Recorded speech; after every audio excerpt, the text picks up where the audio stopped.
Our story begins with Chloe Graydon, a young woman who has lived in silence for most of her life. When she was just 8 years old, two devastating things happened. Her mother mysteriously vanished, and shortly after, Chloe lost her hearing completely. No one knows what caused it. There was no injury, no illness. It was as if the trauma of losing her mother had shut the world out completely. But Chloe still remembers her mother's voice. It echoes faintly in her mind, a haunting reminder of the life she lost. Even though she can't hear, Chloe can still speak clearly, since she had already learned to talk before she went deaf.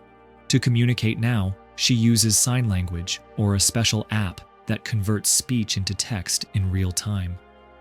Years later, Chloe volunteers for an experimental medical trial, a risky procedure that might restore her hearing.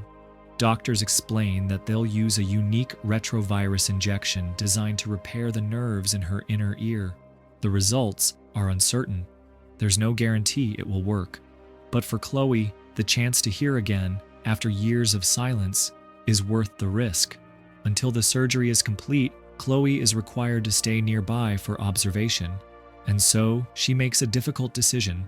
She returns to her childhood home, the very place her mother disappeared. It's been 12 years since she last stepped foot in that house. Her father hasn't been back either, ever since the day her mother vanished without a trace. No body, no note, no goodbye. This house has been frozen in time.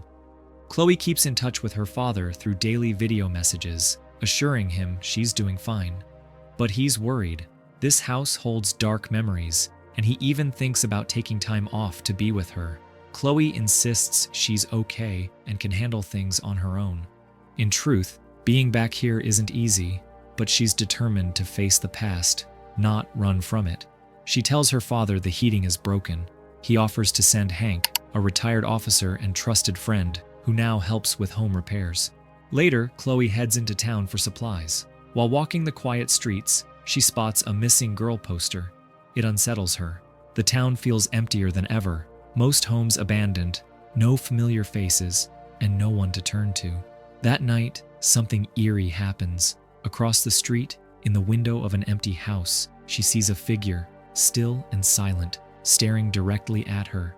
Fear grips her. She locks every door and window, clutching a knife for safety. Alone and isolated, Chloe feels it in her bones. Someone is watching her. The next morning, Hank arrives at Chloe's house. He's an older man, kind and soft-spoken. Chloe communicates with him using her phone, her speech-to-text app translating everything she wants to say. Despite being nearly a stranger, Hank's calm presence is comforting. He gets to work fixing the heating system and also helps repair her car, which had broken down shortly after she arrived. Chloe appreciates his help, especially because something about Hank reminds her of her father. Maybe that's why she decides to open up to him. She tells him about what happened the night before, how she saw someone standing in the window of the house across the street, silently watching her. She describes the figure clearly, her voice steady but troubled. Hank listens patiently and then gently tells her that the house she's describing has been abandoned for years. There's no one living there, he says. It was probably just your imagination. Chloe nods, but inside she knows what she saw. That figure wasn't a dream. It wasn't a trick of the light. Still, Hank reassures her. He promises she's safe here and reminds her that if she ever needs anything, anytime, day or night, she can call him. His words give Chloe a little peace of mind. For a moment, she allows herself to believe that maybe he's right. With little to do, Chloe spends her time watching old family videotapes, fragments from a life before everything fell apart. The footage is distorted, filled with static, but it's all she has left of her mother, and of a time when life still made sense. One day in town, she spots a truck outside a house and considers asking to borrow it to clear out her place. Before she can, a man steps out. His name is Joshua. Chloe doesn't recognize him at first, but he remembers her.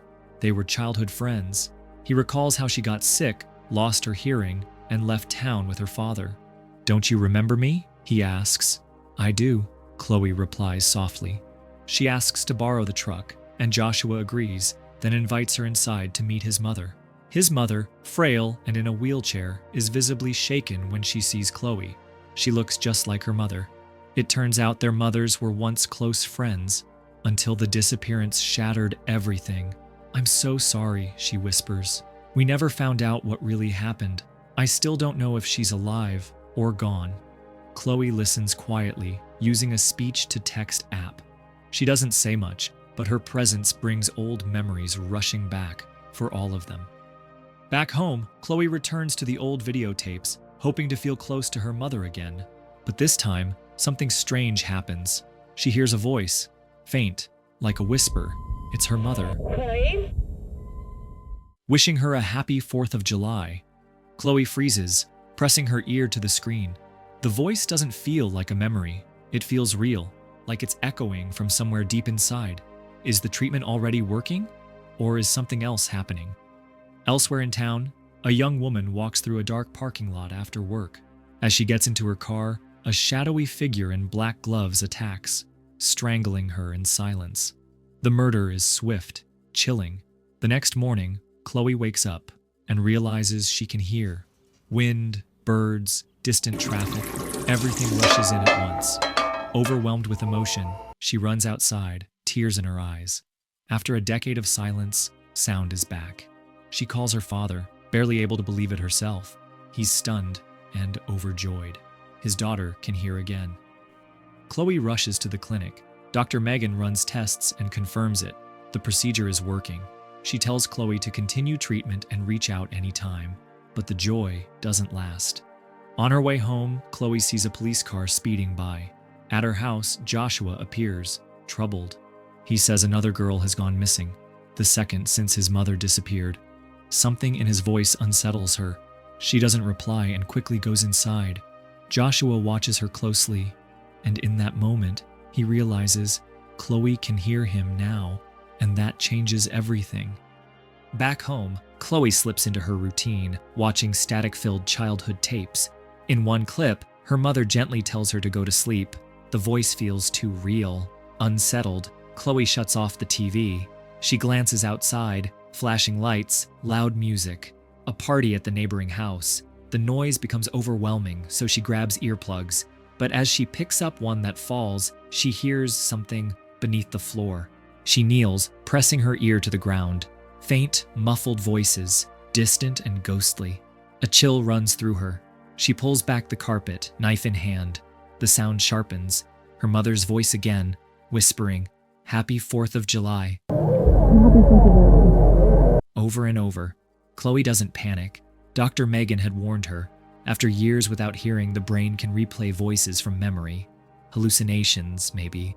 And Chloe wants to believe that. Because the other possibility is far more terrifying. These echoes, she's heard them before. In dreams, in silence, always the same. The next day, she visits Hank. He's glad the treatment is working and offers her a drink. Their conversation turns to the recent disappearance. Chloe learns Hank was a police officer back when her mother vanished. He tells her they searched, but found nothing. Then, his tone shifts. He warns her to stay away from Joshua, says there's something off about him. He speaks with concern, protective, maybe too protective. Chloe listens, but a question lingers in her mind. Is Hank trying to protect her or isolate her? Later, Chloe borrows a drill from Hank, thanking him before heading home, driven by instinct. In her room, she drills a small hole in the floor, convinced the strange sounds are coming from beneath the house. She presses her ear to the opening. One voice rises above the rest. Her mother's whispering again, "Happy 4th of July." Chloe shines a flashlight into the hole. It reveals a dark space below, part of the house's lower level. She leans in, listening. Suddenly, an explosion of static, a jolt of pain. She pulls back, blood trickling from her ear. Shaken, she marks the exact spot with chalk. The voice is stronger here, but dangerous. Then, something outside catches her eye. Lights flicker across the street, in the house Hank claimed was empty. Tonight, it doesn't feel empty. Chloe walks over. She knocks. No answer. Circling the property, she finds a door ajar and steps inside. The house is dark, silent, not abandoned. In one room, she finds a chair and tripod. Facing her house, someone's been watching her. Quietly, she returns home, tries to sleep, plays the old tapes, but her mother's voice won't stop. It whispers, repeats, echoes in her head, the tapes, the hole, the voice. It's all too much. Desperate, she leaves a message for Dr. Megan about the bleeding, the ringing, the confusion. She no longer knows what's real, but one thing is certain, something is very wrong. The next day, Chloe gets a call from her father. He's worried. Hank told him about the drill. Chloe reassures him she's fine, hiding her growing fear. As they talk, something inside the house catches her eye. A thin wire tucked along the wall. She follows it and finds a hidden camera. Her suspicions are confirmed. Someone's been watching her, but she says nothing to her father. Not yet. Then his voice begins to distort, static-filled, like the tapes. And once again, her mother's voice returns, whispering, "Go to sleep." Soon after, Megan visits for a checkup. Tests show Chloe's hearing is perfectly fine. Megan is thrilled. Chloe is their first successful case. Chloe confides in her about the voices. Megan explains they're likely hallucinations, normal for someone whose brain is adapting after years of silence. Later, over dinner, Chloe opens up. She shares how, after her mother vanished, she fell into a coma. When she woke up, her hearing was gone, and yet, all these years, she still heard her mother's voice, in dreams, in silence. It never left, but her reason for the treatment wasn't to hear again. It was to make the voice stop. Back home, Chloe asks Megan to stay the night, reaching out emotionally. Megan gently declines. She notices Chloe has been taking antidepressants and warns that the meds might interfere with the neural effects of the procedure.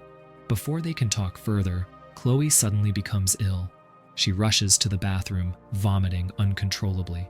Something is terribly wrong. The next morning, Chloe wakes to an empty house. Dr. Megan is gone. Stepping outside, she spots Joshua leaving his home. Suspicious, she follows him. When he ignores her calls, she walks into his house uninvited and finds a screen connected to a hidden microphone in her home. Furious, she confronts him. Joshua claims he began picking up strange sounds from her house months ago. Sounds no one else could hear, except maybe people like her. He recorded them. Distorted frequencies, eerie whispers. He doesn't know if they're spirits, another dimension, or something worse, but insists he's not crazy. Since Chloe returned, the sounds have only intensified. He plays the recordings, echoes she recognizes all too well. But Chloe's had enough. She threatens to call the police and storms out. Back home, she plays another tape. But this time, the voice says something new. "You're growing up so fast. It feels too real, too personal." Chloe collapses under the weight of it and faints. When she wakes up, she's in Hank's house. He says her father was worried after she stopped answering, so he brought her there for her safety. Outside, a storm hits. The power goes out, and Hank leaves to start the generator. While he's gone, Chloe looks for her phone and instead finds a photo, her parents and Hank together. But her father's face has been folded out, deliberately erased. Her sense of safety crumbles. Chloe fakes illness, runs to the bathroom, and escapes through the window. Outside, she sees Hank pulling on black gloves, the same kind worn by the killer. Worse, she hears him muttering to himself, like he's hearing voices too. Could it be the same voice? Her mother's? Chloe bolts to the nearby truck. What she finds inside freezes her in place, Dr. Megan's body and the missing girl. Panic surges. She runs back to the house, searching desperately for a weapon. Then the TV flickers on, and what appears on screen changes everything. And then Chloe sees it. On the TV screen, clear as day, Hank murdering her mother. The horrifying truth hits her like a wave. The man who had seemed kind and trustworthy all this time was the killer. Before she can react, Hank enters the room and knocks her unconscious. She wakes up trapped, locked in her bedroom, weak and disoriented. Hank sits beside her, gently wiping the blood from her ears as if trying to comfort her. But the truth is out now. The mask is off. This man, once her protector, was her mother's murderer. Suddenly, Joshua arrives, calling out for Chloe. Hearing his voice, she tries to scream, but Hank quickly covers her mouth. He heads downstairs and ambushes Joshua, stabbing him in the stomach with a knife. But Chloe isn't done fighting. She manages to free herself, finding a knife hidden under the bed. Quietly, she follows Hank through the house. Then, just as he turns his back, she strikes.